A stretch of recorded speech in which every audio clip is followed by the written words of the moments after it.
moment où je fais cette vidéo, j'ai 29 ans. Et j'avoue que ça me rend un peu nerveux. Et toi, t'as quel âge? N'hésite pas à me le dire en commentaire ou à m'envoyer un courrier par la poste au 72 boulevard de Belfort, 5900 Roubaix. C'est pas vrai, c'est l'adresse du commissariat. Faut pas leur écrire, s'il y a pas de sang, ils répondent pas. Il y a quelques années, j'osais pas imaginer approcher de la trentaine. Pas dans le sens où je croyais que je serais mort. Shot dead. Drive-byé par mon ami d'enfance, pas assez assimilé, radicalisé, ayant repris le terrain avec une extrême violence, ayant mis la ville à feu et à sang, tout en criant Allah. Certes, j'ai grandi à Roubaix, mais les gens sont gentils là-bas. J'avais l'insouciance de la vie devant moi, de me dire que les erreurs, je pouvais les faire, et plus d'une fois même, sans penser aux conséquences. Et en vérité, dans la vingtaine, j'étais plutôt stressé parce que je me disais, merde, ma cote sur le marché des transferts, elle diminue à mesure que moi je vieillis. Je suis moins rapide, moins endurant, plus gros. Toute ma vie, c'était le foot.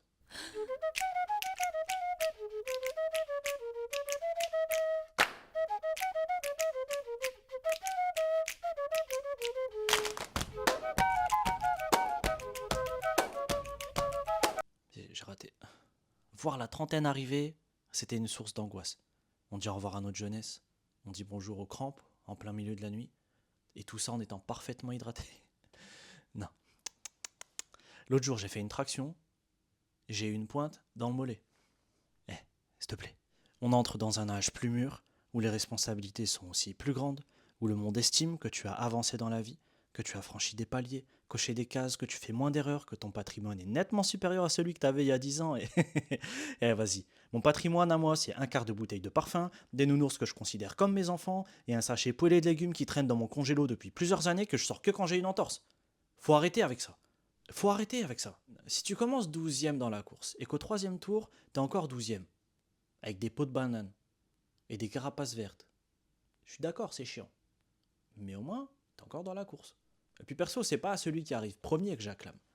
Celui que j'acclame, moi, c'est celui qui lâche rien, malgré le découragement que représente une dernière place. Celui qui pose pas la manette. Un jour, j'étais au Five, et quand on m'a demandé de payer 12 € la place, parce que j'avais plus la promo des moins de 27 ans, moi j'ai dit, ouah, ça coûte cher de vieillir. Et le mec m'a répondu, normalement, c'est avec le pouvoir d'achat. Même quand t'es bien dans ta peau et que tu veux juste jouer au foot tranquillement avec tes potes, par exemple, il y a une ombre énorme qui plane au-dessus de ta tête et qui s'appelle le système et ce qu'il attend de quelqu'un qui vieillit. Tu veux changer d'air? Tu peux pas. Enfin, tu peux pas. J'imagine qu'on peut, toujours. Et moi, je crois que j'y suis un peu arrivé. Alors, comment j'ai fait? Simplement, je me suis regardé dans une glace et je me suis jugé. Je me suis regardé dans une glace et je me suis jugé. Les erreurs, tu les as faites. Et souvent plus de 2 ou 3 fois. Parce que tu es humain. Et aussi un peu con. Mais ça veut pas dire que tu es condamné. Quand j'ai capté que j'avais de contrôle sur rien et que je serais plus jamais le même qu'avant, là j'ai commencé à avancer un peu. J'avais besoin de me renouveler. J'avais besoin de réapprendre à me connaître. Dans la vie, on change. En fonction de tout ce qui nous entoure, de tout ce qui nous arrive, c'est naturel. Moi, j'approchais de la trentaine, encore persuadé d'être celui que j'étais 15 ans auparavant, et convaincu que changer serait une trahison envers ce gars-là. Je suis récemment retombé sur mon ancien compte Facebook, que je peux plus manipuler parce que j'ai perdu le mot de passe, hélas. Et ouais, hein.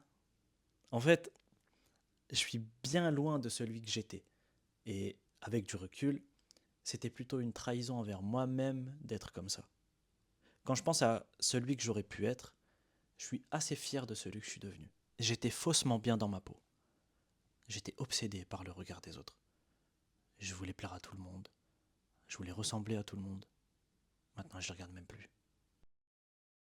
J'étais aussi complexé par mes cheveux, parce qu'on m'avait répété plein de fois, ouais, tu vas avoir une calvitie, blablabla. Bla bla. Spoiler alerte, je ne vais pas avoir de calvitie.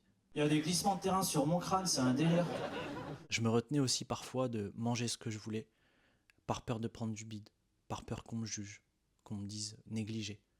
Et quand je prends du bide, parce que ça arrive, hein, par exemple en ce moment j'en ai un peu, et ben je me le gratte en public comme Jack Nicholson sur son bateau. Ça n'engage que moi, mais à mes yeux, avoir 30 ans, ça devrait pas être un poids.